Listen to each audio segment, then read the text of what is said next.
already told you, we're up to over 700,000 persons, and those are the different areas that we're looking at: surveys, genomic, physical measurements, and so on. So the All of Us research program is building a data set to help transform the future of health research by equipping researchers with expansive health data for a diverse population, including those underrepresented in biomedical research. We would like to partner with others to help persons engage in becoming researchers and join the 8,150 individuals that are current researchers, of which myself is one of those researchers. The participants share their data. Now, the good thing about it is you can share as much as you want to or as little as you want to as a participant in the database. Your information is completely private and confidential. I can tell you, one of the issues with research is the mistrust. What's going to happen to my data? What's the government going to do with my data? Once you're going into the workbench, your information is on the researcher side of it, completely decodified, completely anonymous. I won't be able to run a background analysis and determine who the individual is that is providing the information. It goes over what the purpose is, which I've explained already. Who can join the program? Anyone can join the program if you live in the United States of America. Like now we're up to 750,000 persons. Why do you want to join the data set? It's so that we can gather this information to utilize and improve our healthcare going forward and into the future. How we provide medicine, how we provide resources. One of the big things about research is that research helps us to determine the policies that we implement.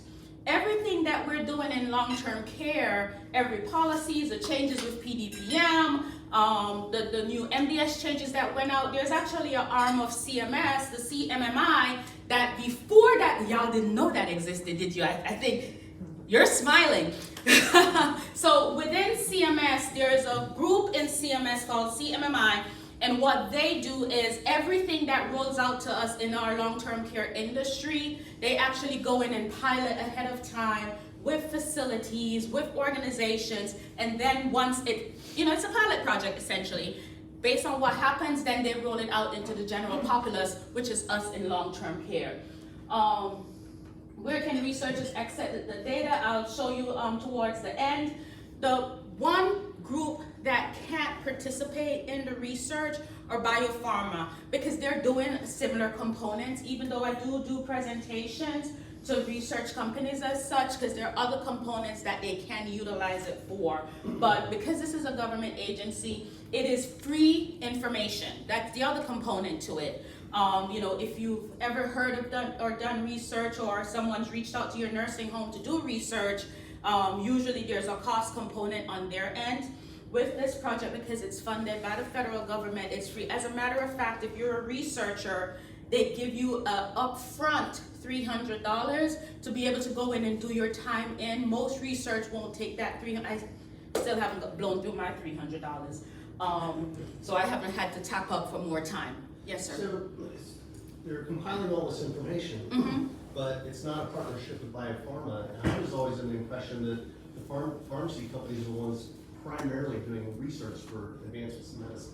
So when I say they're not a partnership with biopharma, because biopharma is doing their research, so they're not going into the NIH to access the NIH data. So this is open to not-for-profit organizations, universities, colleges, that want to go in and get the data, because biopharma is specifically looking at their specific medication. What this is doing essentially is looking at, okay, I'll tell you what, you're having me jump around, so I'll just jump around with you.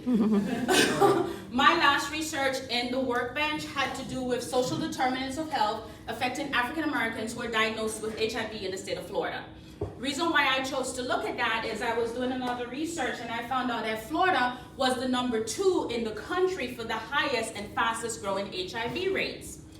Then what really shook me was the fact that Palm Beach, Broward, and Dade County is listed by the Health and Human Services as the fastest growing and the most HIV rates. And then I found out Palm Beach County, which is where we are, 1 in 41 African American are diagnosed with HIV. So that's why I'm like, well, what is going on? Because you have 1 in 41 African Americans diagnosed with HIV, but 1 in over 300 persons who are Caucasians diagnosed with HIV. So I'm like, what is this disparity? What is causing this difference? So I went into the workbench, started pulling data, and what I came up with was, I don't know how to go back. So I looked at housing, I looked at access to healthcare, I looked at work, and I can't give you too much of my data because I'm trying to get it published. When it's published, y'all can get it. It's gonna go to a free journal. So I'm working on getting it published right now because I was able to prove my hypotheses to an amazing percentage to say this is what's causing this to happen. Now, when you gather that information, what do you do with it? What resources do you put in the African American community? What education do you put in the African American community to stop that? So one of the things that I'm trying to do in this legislative session, there is a bill that's out there, and I'm trying to get a senator and a House of Representative member to put an amendment in their current bill that they're trying to move to put some things in place to address this in our middle and high schoolers, because we're seeing that the population between 13 and above is where this is growing faster, except for in the villages in Central Florida, which is a party town, you know? But it behooves us to look at that to say, senior citizens in this area, fastest growing case of STD infections, what do we need to bring to our seniors? Because you know, as a senior, you're not getting pregnant, so why use protection, right? But you're getting other things. So that's how research directs policies. Now, as I talk about HIV, because I know no one wants to talk about HIV, I have to always say this. The sad thing about HIV is that it's completely preventable. Because if somebody is HIV positive, and my HIV hero is Dr. Anderson, I can say her name because she tells her story to everyone. She's been HIV positive for over 30 years. She's undetectable, untransmittable, married, and I've never infected her husband because she has been adherent to her medication. She is so compliant that there's another research program. Who knows Dr. Oshiemi? Infectious disease in Palm Beach County. Dr. Oshiemi is, it's not a secret, one of the doctors who's actually gotten, he's doing research on some new medication, but in order for persons to be a part of the program, they have to be undetectable, untransmittable, and so compliant because they actually believe we may be on the cusp of finding a cure. And this is so, I'm getting excited because it's in our backyard, right? We just had COVID-19, and the mRNA that was in the Moderna vaccine, Scripps, which is in our backyard up the road, is doing research, and they're finding like amazing outcomes. So stay tuned because you guys are in the front yard of breaking news in healthcare. So community engagement.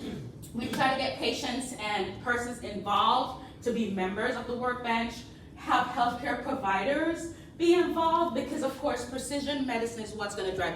As healthcare persons, we now know that doctors are doing lab tests, and based on the lab tests, that's what determines what medication they're going to give you. This is also on the forefront of that. And from a biomedical researcher's perspective, having the resources that's there. So these are some of the doctors that are currently in the workbench. There's, like I said, there's over 8,100 of us, but these are some of the doctors that are in there and what their study is. There's a study going on cardiovascular risk among sexual and gender minorities, study on behavioral health for persons with HIV, study on predictive analysis for glaucoma. Think about that. You know, if you can predict glaucoma, how can you prevent it?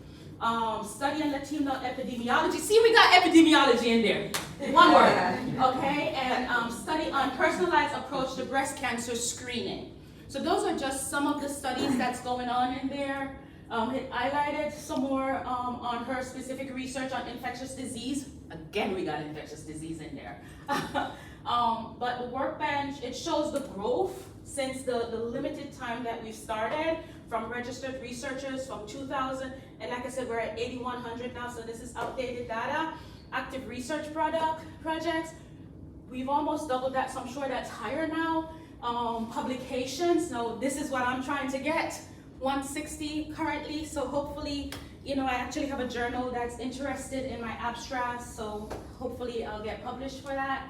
We also have a convention that happens in April where presenters can present their information from the workbench. Who's using it? Basically, I already went over the group of persons that's using it. There are institutions that's using it.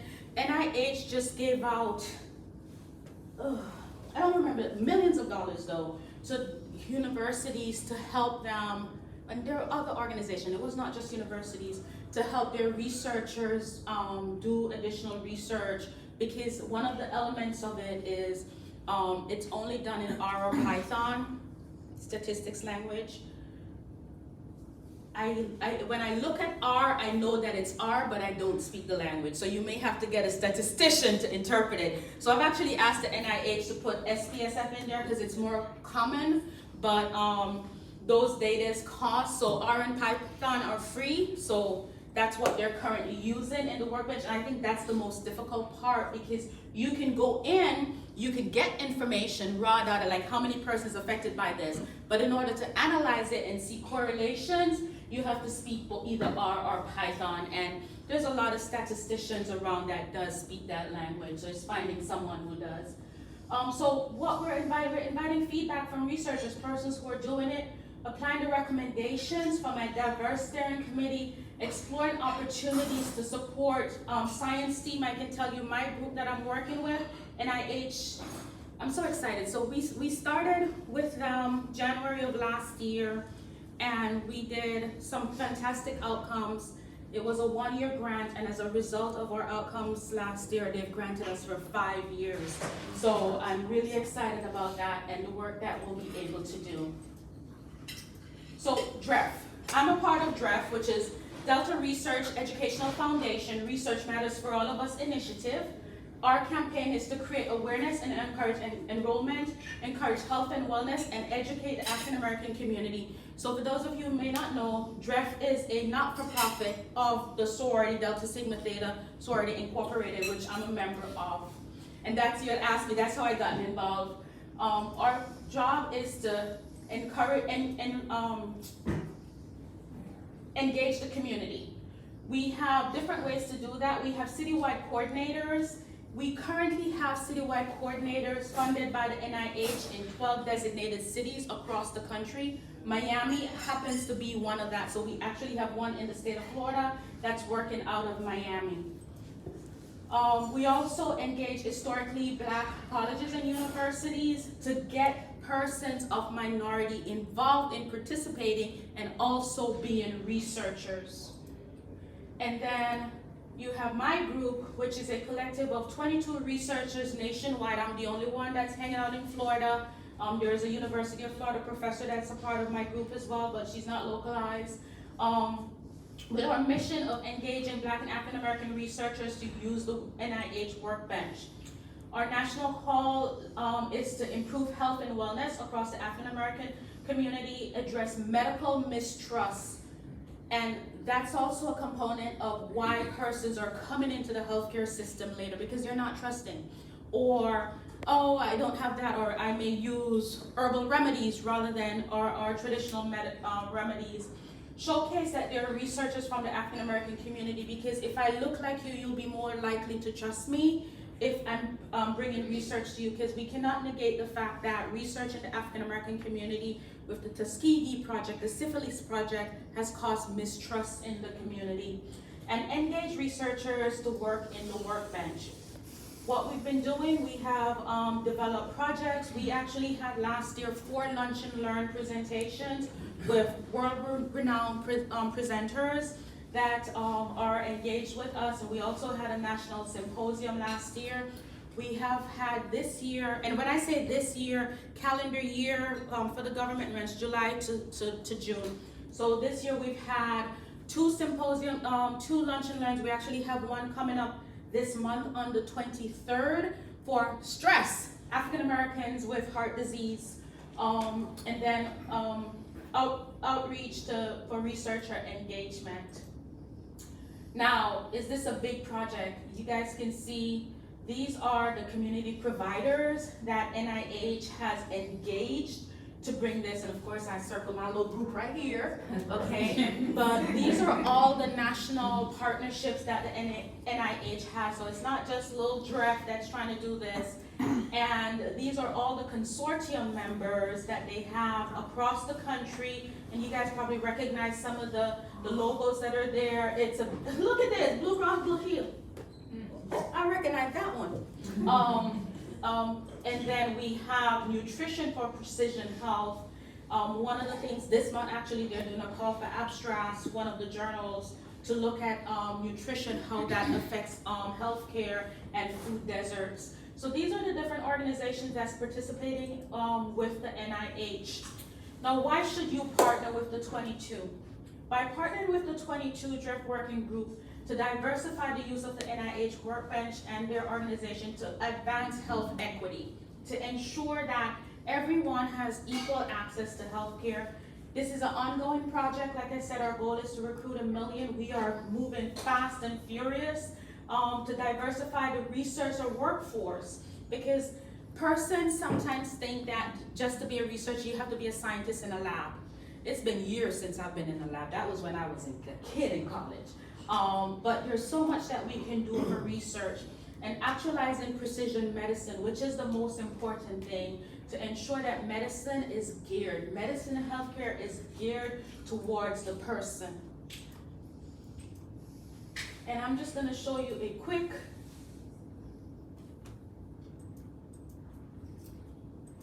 oh, it doesn't have internet in here. Well, I was gonna show you a quick thing, but I don't have internet, so it won't run. But this is a 4-minute snapshot of everything that I've said, why we're doing this, why it's important, I look across this room and I see a diverse background from African Americans, Caucasians, Jamaicans, Haitians, Americans, Jewish persons. Healthcare is all of us. And it does not affect all of us equally because of inequities in healthcare. And this is why this project exists. Any questions? Yes? I was under the impression that HIV in general was far down and not the problem it had been during medications and such. And that is the problem. So that is the problem. Is there any truth to that? Which group in general? Okay, so HIV has come down. However, it is growing in the African American community. I think what happened, and one of the things that I keep saying is there's not awareness. Because remember, for those of us who are old enough, where we would have the billboard, the media things about HIV, getting tested, using protections, and so on and so forth. That does not exist anymore. And it's even more problematic with our children, because they're the next generation. And I remember speaking to someone, and he said to me, I would rather have HIV than cancer. And yes, because there's medication, and people know that there's medication. But what they don't know, and some treatment is just one medication, so it is so improved, it is there. But persons are not accessing because of equity or lack of knowledge. And even worse, persons are not accessing because they don't know. So I'll tell you a personal story. I tell you, I love Dr. Anderson because she speaks her story. It was December the 25th, shortly after midnight, Christmas Day. I was on Facebook playing around, and I got a message from someone that says, are you up, can you talk? I'm like, of course I'm up, I'm on Facebook. And he called me right away from outside the country, and he says, I don't even know what to do, because I have to go home with my brother, because we have to go tell my parents that he's HIV positive. Now, I know his brother as well. And at the time, the baby was almost 2, very sick, and they're doing all kind of tests. No one's thinking HIV. Finally, one doctor said, let's test her for HIV. They tested her, and she was positive. Of course, mom's like, how can my baby be positive? Because they were concerned, because when, they test pregnant women for HIV, she was negative. Turns out that was unfaithful, contracted HIV, didn't know he had it, gave it to his wife, who then gave it to the baby through breast milk.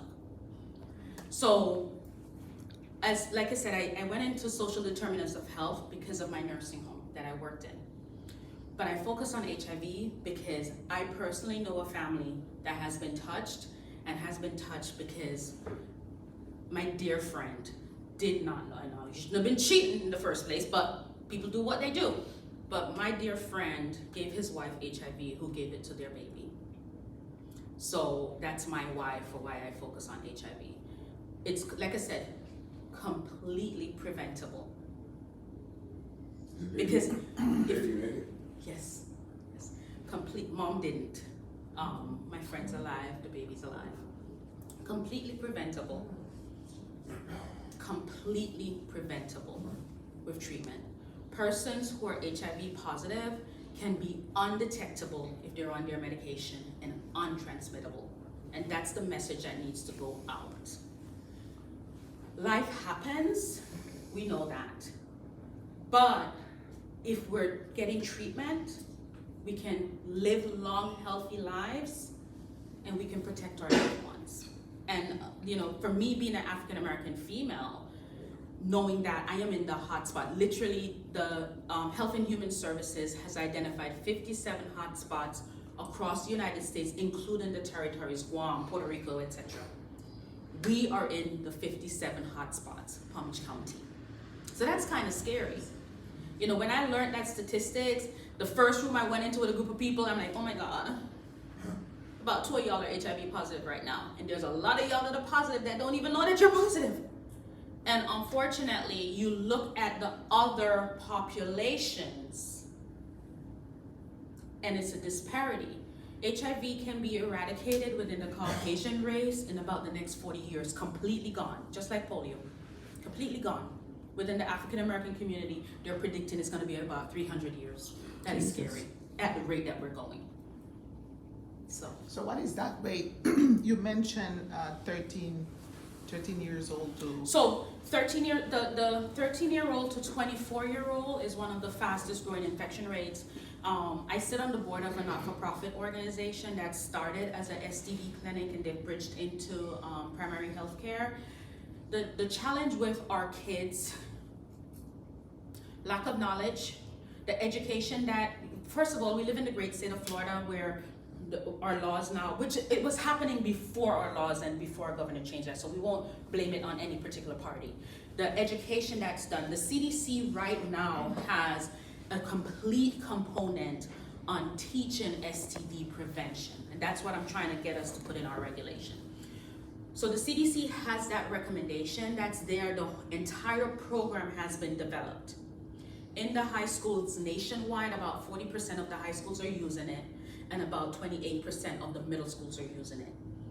Okay, and that's just in public high schools, not in the private. So we believe children are not being educated, and because there's not that awareness that used to be there when we were coming up, when HIV was new, our kids are not knowing.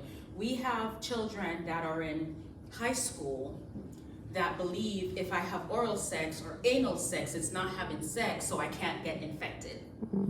It's to that level. It's sad because of lack of knowledge. Like, I have a daughter in high school, she's in 11th grade, and I'm one of those mommies, because I have access to condoms. I have my condom right now. I said, you don't even need to tell me. If you know you have a friend that's active, and it's all in the cute little goodie bags, I said, bring it to your friend. Because they are. When I learned about bodies, from my generation, remember bodies, we thought it was the eye drop, how many bodies you have? That's not what bodies mean. That's not what bodies mean, because she's like, Mommy, they have bodies. I'm like, you have friends that kill friends? No, Mom, what are you talking about?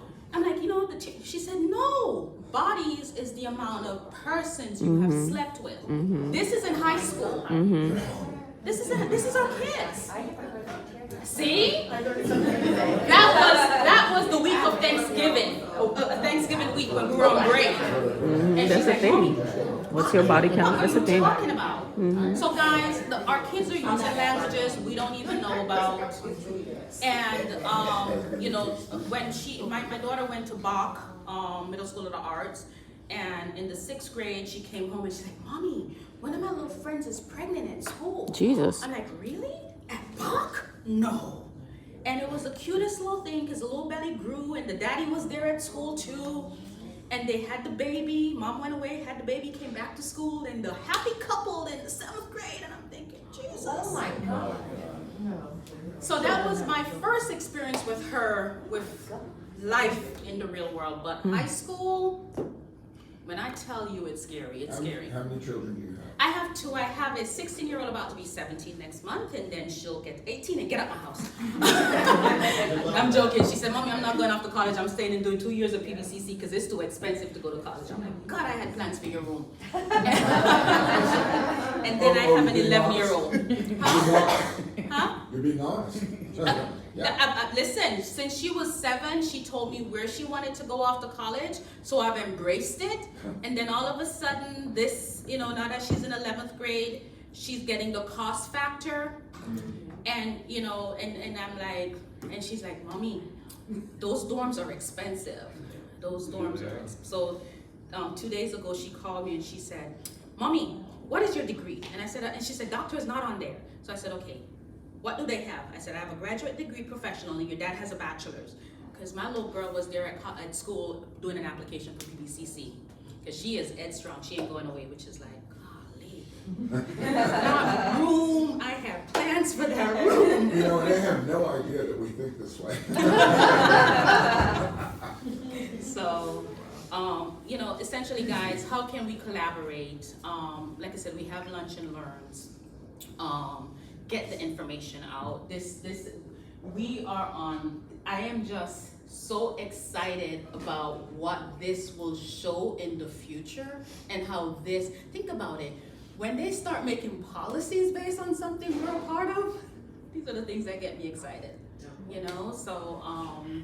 we're in healthcare, and obviously we've all seen how health equity has affected our patients, black, white, or indifferent. Okay. All right. Thank you so much. By the way, one of the rooms over, the speaker is Charlotte Meader. Listen, I gotta get back to my day job.